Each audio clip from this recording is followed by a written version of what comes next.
आज सभी का स्वागत है आज की इस गहरी चर्चा में। और आज का जो हमारा विषय है ना, वो कोई आम मोटिवेशनल ज्ञान या हवा हवाई बातें बिल्कुल नहीं है।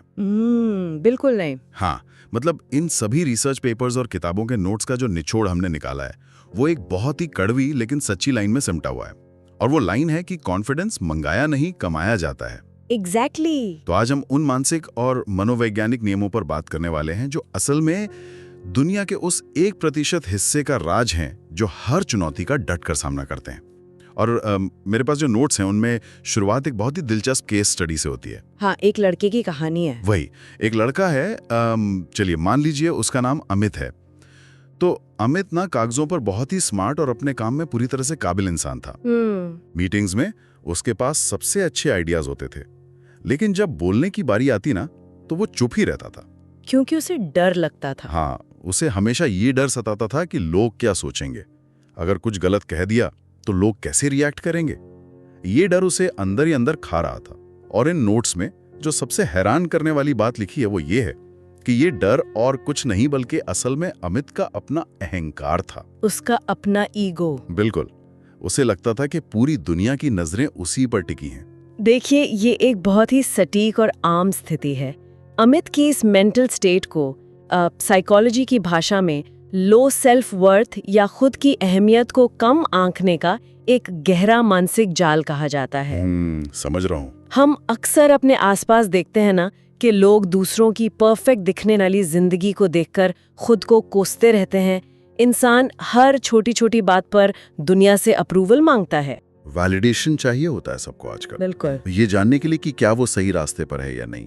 तो अमित की कहानी सिर्फ उसकी अकेले की कहानी नहीं है, ये एक बहुत बड़ी आबादी की सच्चाई है आज के वक्त में। सही बात है। जब किसी की आवाज बात करते वक्त कांपती है या कोई भारी महफिल में खुद को इनविजिबल महसूस करता है, तो वो सिर्फ शर्मिला पर नहीं होता, वो इसी लो सेल्फ वर्थ का एक बायोलॉजिकल रिएक्शन होता है, जहां इंसान अपनी ही नजरों में अपनी कीमत खो चुका होता है। तो चलिए इसको समझते हैं। आज की इस चर्चा का जो सबसे बड़ा लक्ष्य है हमारा, वो यही है कि हम इस भ्रम को पूरी तरह से तोड़ दें।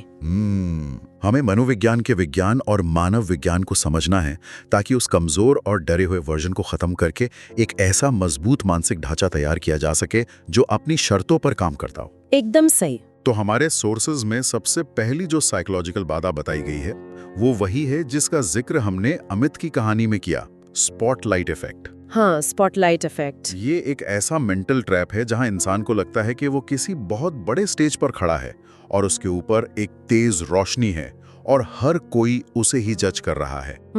मतलब उसकी हर छोटी गलती को बस लोग देख ही रहे हैं। यहाँ सबसे दिलचस्प मनोवैज्ञानिक पहलू ये है कि जिसे हम सोशल एंजाइटी या लोगों के बीच जाने का डर समझते हैं ना, वो असल में हमारी ईगो का ही एक उल्टा रूप है। अच्छा, मतलब सेल्फ सेंटर्डनेस। एग्जैक्टली। इसे आत्मकेंद्रित होना कहते हैं। इंसान खुद को इतना ज्यादा महत्वपूर्ण मान लेता है कि उसे लगता है कि दुनिया अपना सारा काम छोड़कर सिर्फ उसी की तरफ देख रही है, जबकि ऐसा होता नहीं है। बिल्कुल नहीं। इन रिसर्च पेपर्स की हकीकत बहुत अलग है। हकीकत ये है कि हर इंसान अपनी ही जिंदगी की जंग लड़ने में इतना व्यस्त है कि उसे किसी और की परवाह नहीं है। वही तो, हर कोई अपनी इनसिक्योरिटीज से निपटने में लगा है। उसे किसी और के कांपते हाथों या लड़खड़ाती आवाज की कोई फिक्र नहीं है। मतलब कोई स्टेज है ही नहीं। हाँ, असलियत में कोई स्टेज नहीं है। हर कोई अपनी अपनी कहानी का मुखिया किरदार है और बाकी सब सिर्फ बैकग्राउंड के लोग हैं। बहुत सही पॉइंट है ये। असली आत्मविश्वास ये सोचने से नहीं आता कि सब हमें पसंद करेंगे। असली कॉन्फिडेंस तब पैदा होता है जब इस बात से रत्ती भर भी फर्क नहीं पड़ता कि कोई हमें देख भी रहा है या नहीं। वाह। जिस दिन इंसान ये मान लेता है कि अनजान लोगों के लिए वो बिल्कुल महत्वहीन है, उस दिन वो सच में आजाद हो जाता है। सच्ची में ये नजरिया इंसान को एक अजीब सी आजादी देता है। ये मानना कि हम कोई एक्टर नहीं है और ये दुनिया हमारी कोई ऑडियंस नहीं है, ईगो को खत्म करने का सबसे सही तरीका है। बिल्कुल। अब इस मानसिक समझ के बाद ना, हमारे सोर्स एक बहुत ही व्यवहारिक शारीरिक बदलाव की तरफ इशारा करते हैं। जॉर्डन पीटरसन की जो मशहूर किताब है 12 रूल्स फॉर लाइफ, हाँ, बहुत फेमस है। उसके नोट्स मेरे सामने हैं और इसमें पहला ही नियम लॉबस्टर पोस्चर के बारे में है, यानी अपने कंधों को पीछे खींचकर और सीना तानकर सीधे खड़े होना। सतह पर देखने से ये किसी पर्सनालिटी डेवलपमेंट क्लास की एक साधारण सी बॉडी लैंग्वेज टिप लगती है, लेकिन पीटरसन ने इसके पीछे जो बायोलॉजी समझाई है वो बहुत गहरी है। हाँ, उनका ये नियम सिर्फ एक अच्छी सलाह नहीं है, बल्कि ये शरीर के नर्वस सिस्टम के लिए एक बायोलॉजिकल कमांड की तरह काम करता है। जैसे उन्होंने वो झींगे का उदाहरण दिया। एग्जैक्टली, लॉबस्टर्स या झींगे का बहुत ही सटीक उदाहरण है। करोड़ों सालों से इन लॉबस्टर्स का नर्वस सिस्टम लगभग एक जैसा ही है। जब दो झींगे आपस में लड़ते हैं तो जो जीतने वाला झींगा होता है उसका शरीर एकदम तन जाता है, वो खुद को बड़ा दिखाने लगता है। हाँ, और ऐसा होते ही उसके मस्तिष्क में सेरोटोनिन नाम का केमिकल रिलीज होता है। ये सेरोटोनिन उसे और भी ज्यादा आत्मविश्वासी बनाता है, जिससे अगली लड़ाई में भी उसके जीतने की संभावना काफी बढ़ जाती है। अच्छा, और जो हार जाता है? इसके बिल्कुल उलट, जो हारने वाला झींगा होता है वो सिकुड़ जाता है, छिपने की कोशिश करता है, उसका सेरोटोनिन लेवल एकदम गिर जाता है और वो एक तरह की डिप्रेशन में चला जाता है, जहां वो अगली लड़ाई लड़ने से पहले ही हार मान लेता है। बिल्कुल वही। और मजे की बात यह है कि इंसानी दिमाग भी इसी विनर इफेक्ट और लूजर इफेक्ट पर काम करता है। नोट्स में स्पष्ट लिखा है कि जब कोई इंसान हमेशा झुककर चलता है या अपनी नजरें नीचे रखता है तो वो असल में अपने खुद के ब्रेन को एक फिजिकल सिग्नल दे रहा होता है कि वो एक विक्टिम है, कि वो कमजोर है। और जैसे ही ब्रेन को ये फिजिकल सिग्नल मिलता है वो तुरंत बचाव की मुद्रा में आ जाता है और कॉर्टिसोल नाम का स्ट्रेस हार्मोन रिलीज करना शुरू कर देता है। ओह, तो वहां से घबराहट होती है। हाँ, कॉर्टिसोल का काम ही है इंसान को सतर्क और डरा हुआ रखना। लेकिन इसके विपरीत, जैसे ही इंसान अपनी रीढ़ की हड्डी को सीधा करता है, सामने वाले की आंखों में आंखें डालकर देखता है, तो ब्रेन इसे पावर और सेफ्टी का सिग्नल मानता है। और तब सेरोटोनिन आता है। एग्जैक्टली। इसके बाद ब्रेन तुरंत सेरोटोनिन का छिड़काव शुरू कर देता है। ये कोई जादू टोना नहीं है, ये पूरी तरह से न्यूरोकेमिस्ट्री है। हाँ, बायोलॉजी है पूरी। इसीलिए मनोविज्ञान में ये माना जाता है कि कॉन्फिडेंस के आने का इंतजार करना बेवकूफ़ी है। शरीर को पहले वो ढांचा देना पड़ता है, कॉन्फिडेंस को तो उसके पीछे पीछे आना ही पड़ता है। यानी माइंड को कंट्रोल करने का सबसे छोटा रास्ता हमारी बॉडी से होकर गुजरता है। एकदम माइंड ब्लोइंग है। बिल्कुल। अब इस शारीरिक बदलाव के बाद हमारे रिसर्च नोट्स जिस अगली सबसे अहम चीज पर बात करते हैं वो है असली योग्यता, यानी कॉम्पिटेंस। कॉम्पिटेंस बहुत जरूरी है। आजकल बाजार में ऐसे मोटिवेशनल स्पीकर्स और कोर्सेज की भरमार है ना, जो कहते हैं कि बस शीशे के सामने खड़े हो जाओ और खुद से कहो कि मैं सबसे अच्छा हूँ, मैं सब कुछ कर सकता हूँ। हाँ, फेक पॉजिटिव एफर्मेशंस, वही। लेकिन डेविड गॉगिन्स की किताब कैंट हर्ट मी के जो अंश यहाँ दिए गए हैं वो इन झूठी एफर्मेशंस की धज्जियां उड़ा देते हैं। गॉगिन्स कहते हैं कि अगर आपके पास कोई ट्रैक रिकॉर्ड नहीं है तो आपका दिमाग आपके इस झूठ को तुरंत पकड़ लेगा। और ये एक बहुत ही क्रिटिकल पॉइंट है। अगर कोई शीशे के सामने खड़े होकर 100 बार भी चिल्ला ले कि वो दुनिया का सबसे काबिल इंसान है, लेकिन असल जिंदगी में उसने आज तक कोई मेहनत नहीं की है, कोई ढंग का काम पूरा नहीं किया है, हाँ, तो उसका अवचेतन मन यानी सबकॉन्शियस माइंड बहुत अच्छी तरह से जानता है कि ये सब बकवास है। गॉगिन्स इसे अकाउंटेबिलिटी मिरर कहते हैं। Accountability mirror. अच्छा। उनके अनुसार असली कॉन्फिडेंस किसी मोटिवेशनल वीडियो को देखने से या खुद से मीठी बातें करने से नहीं आता, ये आता है काम के रिकॉर्ड से, ट्रैक रिकॉर्ड ऑफ सक्सेस से। जब रिजल्ट दिखता है। बिल्कुल। जब आपने रातों की नींद खराब करके कोई स्किल सीखी हो, जब आपने पसीना बहाकर कोई काम पूरा किया हो, तो वो जो मेहनत का प्रमाण होता है वो दिमाग को यकीन दिलाता है कि आप सच में काबिल हैं। आत्मविश्वास असल में एक मांसपेशी की तरह है, मसल की तरह, जिसे संघर्ष और योग्यता से ही बनाया जा सकता है। और इसके साथ ही रॉबर्ट ग्रीन की किताब मास्टरी के नोट्स भी इसी बात को आगे बढ़ाते हैं। इसमें समझाया गया है कि जब इंसान किसी एक काम में महारत हासिल कर लेता है, चाहे वो काम कोडिंग करना हो, पब्लिक स्पीकिंग हो या फिर कोई खेल ही क्यों ना हो, तो वो जो कॉन्फिडेंस होती है ना, वो उसकी जिंदगी के हर दूसरे हिस्से में छलकने लगती है। एक बार जब इंसान को ये पता चल जाता है कि वो सीखने और किसी चीज में माहिर होने के काबिल है, तो उसका वो सेल्फ बिलीफ हर नई चुनौती पर लागू होने लगता है। एकदम सटीक विश्लेषण है ये। जब इंसान ये जानता है कि वो अपने काम में बेहतरीन है, तो उसे अपने आत्मविश्वास को साबित करने के लिए किसी बाहरी सर्टिफिकेट या किसी की तारीफ की जरूरत नहीं पड़ती। वो अंदर से ही आता है। हाँ, असली कॉन्फिडेंस मोटिवेशन का मोहताज नहीं होता, वो योग्यता का बाय प्रोडक्ट होता है। जिस दिन कोई इंसान किसी स्किल में माहिर हो जाता है, वो गहराई और वो ठहराव उसके चेहरे पर, उसके फैसले लेने के तरीके में अपने आप दिखने लगता है। इसीलिए शॉर्टकट्स और झूठे मोटिवेशन को छोड़कर सिर्फ और सिर्फ अपनी स्किल को तेज करने पर फोकस होना चाहिए। बिल्कुल। लेकिन एक बात है, अपनी स्किल्स को तेज करने और योग्यता हासिल करने के लिए सबसे ज्यादा जिस चीज की जरूरत होती है वो है समय और फोकस। और उन दोनों को बचाना आसान नहीं है। वहीं पर हमारे नोट्स का अगला नियम सामने आता है बाउंड्री लॉ, यानी ना कहने की ताकत। डॉक्टर रॉबर्ट ग्लवर की किताब नो मोर मिस्टर नाइस गाय के जो हाइलाइट्स मैंने पढ़े वो काफी आंखें खोलने वाले हैं। पीपल प्लीजर्स के बारे में। हाँ, इसमें उन लोगों की बात की गई है जो हमेशा सबको खुश रखने की कोशिश में लगे रहते हैं। ग्लवर इसे एक तरह का कोवर्ट कॉन्ट्रैक्ट या छुपा हुआ समझौता कहते हैं। अच्छा। नाइस गाय सोचता है कि अगर वो सबकी बात मानेगा, सब जगह हाँ कहेगा, तो लोग उसे पसंद करेंगे और उसे बदले में वैलिडेशन मिलेगा। और ये सोच इंसान की सेल्फ रिस्पेक्ट को पूरी तरह से तबाह कर देती है। ग्लवर ने बहुत साफ शब्दों में समझाया है कि जब हम किसी ऐसे काम के लिए हाँ कहते हैं जिसे हम असल में नहीं करना चाहते, या जो हमारे खुद के लक्ष्यों के बीच में आता है, सा हिस्सा बेच रहे होते हैं। दूसरों की उम्मीदों पर खरा उतरने के चक्कर में इंसान अपनी खुद की जरूरतों और अपने सपनों का गला घोट देता है। बहुत ही कड़वी सच्चाई है ये।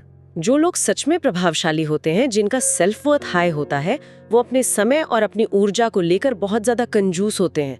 वो जानते हैं कि हर गैर जरूरी काम को हाँ कहना असल में उनके अपने भविष्य को ना कहना है। ये बहुत ही पावरफुल शिफ्ट है। अगर कोई इंसान अपने किसी अहम प्रोजेक्ट पर काम कर रहा है और कोई उसे बिना बात के समय बर्बाद करने के लिए बुलाता है, तो उस वक्त ना बोलना शुरुआत में बहुत भारी और असहज लग सकता है। लगता ही है। इंसान को लगता है कि सामने वाला बुरा मान जाएगा या रिश्ता खराब हो जाएगा। लेकिन वो ना बोलना बहुत जरूरी है, क्योंकि वो ना असल में सामने वाले के लिए नहीं है, वो खुद के लक्ष्यों के लिए कही गई एक बहुत बड़ी हाँ है। खुद के लिए। हाँ, बिल्कुल।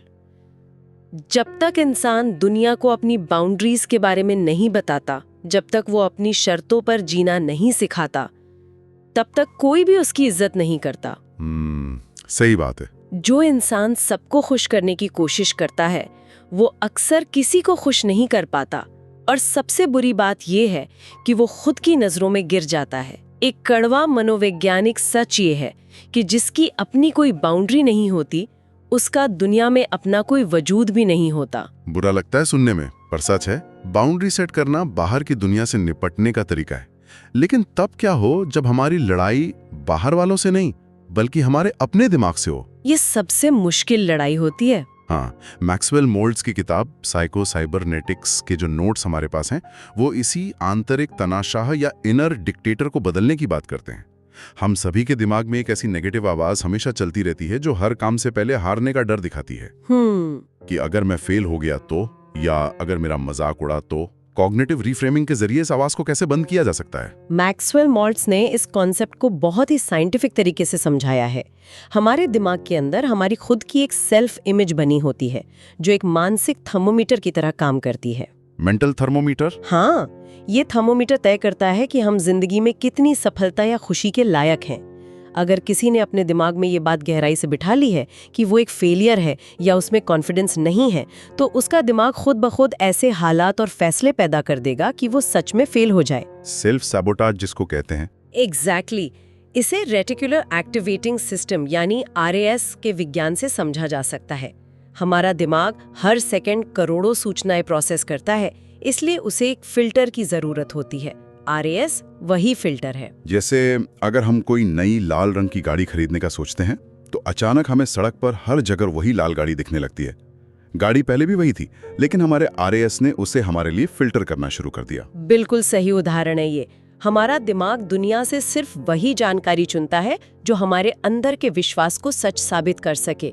अगर किसी को लगता है कि वो जहां भी जाता है लोग उसका मजाक उड़ाते हैं, तो वो वही देखेगा। हाँ, तो जब वो किसी कमरे में जाएगा, उसका RAS सिर्फ उन चेहरों को ढूंढेगा जो मुस्कुरा रहे हैं या एक दूसरे को देख के हंस रहे हैं, भले ही उनका उस इंसान से कोई लेना देना ना हो। और दिमाग कहेगा, देखो मैंने कहा था ना। वही दिमाग उस जानकारी को तोड़ मरोड़ कर पेश करेगा और कहेगा कि देखो वो तुम पर ही हंस रहे हैं। इस इनर डिक्टेटर को हराने के लिए इस सिस्टम को मैन्युअल तरीके से बदलना पड़ता है। कैसे? जब भी दिमाग में ये विचार आए कि अगर मैं हार गया तो क्या होगा, तो उस विचार को बीच में ही रोककर एक नया न्यूरल पाथवे बनाना पड़ता है। कि अगर मैं जीत गया तो क्या होगा? हाँ, अगर मैं जीत गया तो क्या होगा। ये कोई खोखली सकारात्मक सोच नहीं है, ये ब्रेन की हार्ड वायरिंग को बदलने का काम है। मतलब हमें अपने दिमाग को एक नया लक्ष्य देना होगा ताकि वो सही जानकारी को फिल्टर करना शुरू करे। एकदम सही। अब जब हमने अपना नजरिया बदल लिया है तो मेहनत करने की बारी आती है। लेकिन आधुनिक डिजिटल युग में एक बहुत बड़ा मानसिक जाल है जिसे हमारे स्रोतों में सोशल रियलिटी इफेक्ट कहा गया है। हाँ, आजकल ये बहुत आम है। लोगों में ये आदत पड़ गई है ना कि वो कुछ भी शुरू करने से पहले सोशल मीडिया पर उसका ढिंढोरा पीटने लगते हैं कि मैं कल से नया डाइट प्लान शुरू कर रहा हूँ या मेरा नया स्टार्टअप बस लॉन्च होने वाला है। और मनोवैज्ञानिक तौर पर ये लक्ष्य को हासिल करने की दिशा में इंसान की सबसे बड़ी गलती होती है। अच्छा, इसे समझना बहुत जरूरी है। जब इंसान अपने बड़े बड़े लक्ष्य दूसरों को बताता है और सामने वाले लोग उसकी तारीफ करते हैं, जैसे वाह तुम तो कमाल कर दोगे, तो दिमाग को उसी वक्त डोपामीन का एक भारी हिट मिल जाता है। डोपामीन जो रिवॉर्ड केमिकल है। हाँ, डोपामीन वो केमिकल है जो हमें तब महसूस होना चाहिए था जब हमने वो काम असल में पूरा कर लिया हो। लेकिन सोशल रियलिटी इफेक्ट के कारण काम शुरू होने से पहले ही दिमाग को वो रिवॉर्ड मिल जाता है। नतीजा ये होता है कि हमारा दिमाग भ्रमित हो जाता है। उसे लगता है कि सफलता तो मिली गई है, तो अब मेहनत करने की क्या जरूरत है। वो उसी वक्त ठंडी पड़ जाती है। बिल्कुल। इसीलिए दुनिया के जो सबसे कामयाब लोग होते हैं वो शांति में आगे बढ़ने या प्राइवेट प्रोग्रेस में यकीन रखते हैं। चुपचाप मेहनत करते हैं। अंधेरे में बिना किसी शोर शराबे के चुपचाप मेहनत करना सबसे ताकतवर चीज है। अपनी योजनाओं को किसी के साथ शेयर ना करने से इंसान के अंदर एक तरह की मिस्ट्री और फोकस पैदा होता है। जब कोई अपनी सफलताओं की फोटो इंटरनेट पर डालने के बजाय उस मेहनत की ऊर्जा को अपने काम में लगाता है, तब जो कॉन्फिडेंस पैदा होता है वो किसी की झूठी तारीफ का मोहताज नहीं होता। जब काम पूरा हो जाता है तो सफलता खुद शोर मचा देती है। शांति में काम करना और रिजल्ट को बोलने देना, क्या बात है। लेकिन वो काम करना इतना मुश्किल क्यों लगता है? इसका जवाब माइकल ईस्टर की किताब द कंफर्ट क्राइसिस के नोट्स में मिलता है। ये किताब आज के वक्त के लिए बहुत जरूरी है। आज की आधुनिक दुनिया इतनी आरामदायक हो गई है कि इंसान के लिए हर चीज एक बटन दबाने की दूरी पर है। टेम्परेचर कंट्रोल से लेकर खाने तक सब कुछ बहुत आसान है। तो क्या ये हद से ज्यादा आरामदायक जिंदगी ही हमारे डर और कमजोरी की असली जड़ है? 100%। इंसान का विकास जंगलों में मुश्किल हालात में सरवाइव करने के लिए हुआ था। हमारे दिमाग के एक बहुत ही छोटे से हिस्से में डर का केंद्र होता है जिसे एमिगडाला कहते हैं। एमिडाला। पुराने जमाने में ये एमिगडाला तब एक्टिवेट होता था जब सच में जान का कोई खतरा होता था, जैसे सामने कोई जंगली जानवर आ जाए, तब डरना जरूरी था। बिल्कुल। लेकिन आज जब हम हमेशा सिर्फ आसान और आरामदायक काम ही चुनते हैं तो हमारा ये अमिगडाला इतना ज्यादा संवेदनशील या सेंसिटिव हो जाता है कि वो जिंदगी की हर छोटी चुनौती को, यहाँ तक कि ऑफिस के एक कड़क ईमेल को भी जानलेवा खतरे की तरह देखने लगता है। इसीलिए लोग छोटी छोटी बातों पर पैनिक कर जाते हैं। हाँ, इंसान हर उस चीज से भागने लगता है जिसमें थोड़ी सी भी असहजता हो, डिस्कम्फर्ट हो। तो इस एमिगडाला को वापस उसकी सही जगह पर लाने का या उसे डिसेंसिटाइज करने का तरीका क्या है? नोट्स में वॉलंटरी हार्डशिप यानी स्वैच्छिक कठिनाई का कॉन्सेप्ट दिया गया है। जी हाँ, स्वैच्छिक कठिनाई का मतलब है कि जानबूझकर ऐसे काम करना जो मुश्किल है और जो इंसान को डराते हैं। जैसे कॉन्फिडेंस का मतलब ये नहीं है कि अंदर डर बिल्कुल नहीं है। कॉन्फिडेंस का मतलब है कि डर होने के बावजूद कदम आगे बढ़ाना। रोज सुबह ठंडे पानी से नहाना, जिनमें अपनी क्षमता से ज्यादा भारी वजन उठाना। या फिर किसी ऐसे विषय पर बात करना जो असहज करता हो। बिल्कुल। जब इंसान हर दिन कुछ ऐसा करता है जो उसे कंफर्ट जोन से बाहर निकालता है तो उसका दिमाग कठोर और मजबूत हो जाता है। वो छोटी मोटी परेशानियों से घबराना बंद कर देता है। समझ गया। और इसी से जुड़ी एक बहुत ही शानदार स्टडी है हार्वर्ड की, प्रिटफॉल इफेक्ट। हाँ, ये प्रिटफॉल इफेक्ट बहुत दिलचस्प है। हमने अक्सर देखा है कि कुछ लोग हमेशा एकदम परफेक्ट दिखने की या बिना किसी गलती के काम करने की कोशिश करते हैं। उन्हें लगता है कि उनकी परफेक्शन ही उन्हें लोगों की नजरों में कॉन्फिडेंट बनाएगी। लेकिन हार्वर्ड की स्टडी बताती है कि इसका असर एकदम उल्टा होता है। उल्टा कैसे? जो इंसान एकदम परफेक्ट दिखने की कोशिश करता है, लोग उससे दूरी बना लेते हैं क्योंकि वो नकली लगता है। इसके बजाय जब कोई बहुत काबिल और समझदार इंसान कोई छोटी सी गलती कर देता है, जैसे प्रेजेंटेशन के दौरान उसे कॉफी चलक जाए या वो कोई लाइन भूल जाए, तो वो लोगों को और भी ज्यादा आकर्षक और अपना सा लगने लगता है। क्योंकि लोग उसे रिलेट कर पाते हैं। एग्जैक्टली इसलिए जिंदगी में कभी भी गलती ना करने का डर छोड़ देना चाहिए। हमारी खामियां और हमारी कमियां ही तो हैं जो हमें एक इंसान बनाती हैं, कोई मशीन नहीं। इन सभी सिद्धांतों और न्यूरोलॉजिकल फैक्ट्स ने कॉन्फिडेंस की पूरी परिभाषा ही बदल कर रख दी है आज। अगर हम इस पूरी चर्चा को समेटें और वापस उसी अमित के केस स्टडी पर आएं जिससे हमने शुरुआत की थी। हाँ, अमित की कहानी। तो हमारे स्रोत बताते हैं कि अमित ने इन नियमों को अपनी जिंदगी में असल में लागू किया। उसने दूसरों से अपनी तुलना करना बंद किया और स्पॉटलाइट इफेक्ट को खत्म किया। उसने अपने कंधों को सीधा करके लॉबस्टर पोस्चर अपनाया और फेक एफर्मेशंस को छोड़ा। बिल्कुल, झूठी बातों को छोड़कर एक ठोस स्किल पर काम किया और अपना ट्रैक रिकॉर्ड बनाया। लोगों को ना बोलना शुरू किया, अपने दिमाग के थर्मामीटर को रिफ्रेम किया और शांति में मेहनत की। हाँ, और रोज अपनी मर्जी से किसी न किसी मुश्किल का सामना किया। आज वो कमरे के कोने में छिपने वाला इंसान नहीं है, उसकी प्रेजेंस में एकदम है। और यही इस पूरे विश्लेषण का सबसे बड़ा सबक है। कॉन्फिडेंस कोई ऐसी चीज नहीं है जो किस्मत से मिलती है या जिसे दुनिया से मंगाया जा सकता है। इसके लिए अपने पुराने आरामदायक और डरे हुए रूप को पूरी तरह से खत्म करना पड़ता है। एक नया इंसान बनना पड़ता है। हाँ, झूठी सुरक्षा को छोड़कर एक योद्धा की तरह हर दिन अपनी काबिलियत साबित करनी पड़ती है। ये एक बहुत ही स्पष्ट रोड मैप है हम सब के लिए।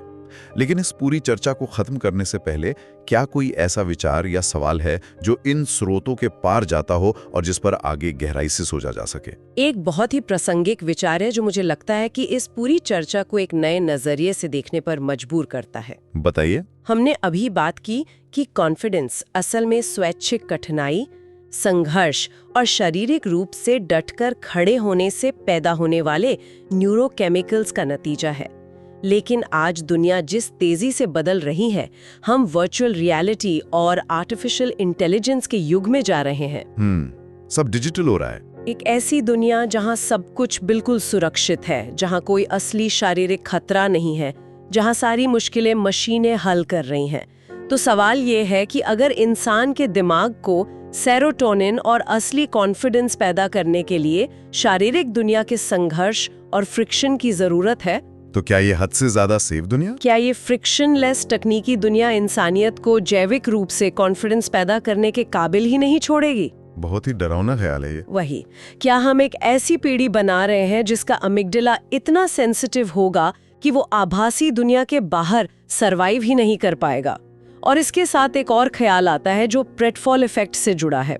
अगर हमारी खामियां और गलतियां ही हमें दूसरों से जोड़ती हैं, तो क्या हम अपनी कमियों को छिपाने और परफेक्ट दिखने में जो ऊर्जा बर्बाद कर रहे हैं, वही ऊर्जा हमारे असली आत्मविश्वास की सबसे बड़ी दुश्मन है?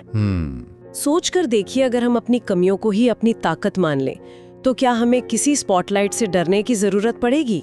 ये एक बेहद ही गहरा और सोचने पर मजबूर कर देने वाला सवाल है। अगर डर और संघर्ष ही नहीं बचेंगे, तो क्या उस कॉन्फिडेंस का अस्तित्व भी खत्म हो जाएगा जिसके बारे में हमने आज इतनी बात की? इस पर विचार करना जरूरी है। इस विचार को यहीं छोड़ते हुए इस गहरी चर्चा को समाप्त करने का समय आ गया है, इस उम्मीद के साथ कि ज्ञान सिर्फ सुनने के लिए नहीं बल्कि आज से ही लागू करने के लिए है। इंतजार मत कीजिए, बस इतना तय कीजिए कि Day 1 I start today।